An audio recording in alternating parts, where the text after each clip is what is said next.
Here are some simple techniques to combat loneliness when you're bored. 1.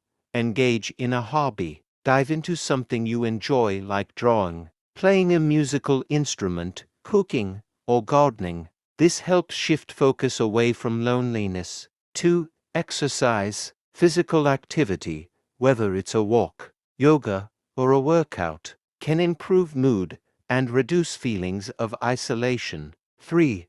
Read or listen to podcasts. Immerse yourself in a good book or listen to an interesting podcast to stimulate your mind and feel more connected to the world. 4. Connect with others.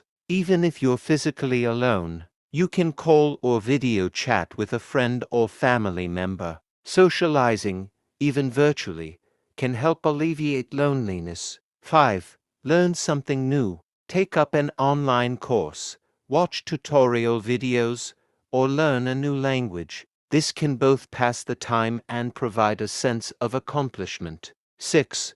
Practice mindfulness or meditation. Techniques like deep breathing, mindfulness, or meditation can help you calm your mind and shift your focus away from negative feelings. 7. Volunteer. Even from home, you can help others by supporting online causes, writing letters to people in need, or participating in charity projects. These activities can reduce boredom, help you feel more connected, and shift your focus away from loneliness.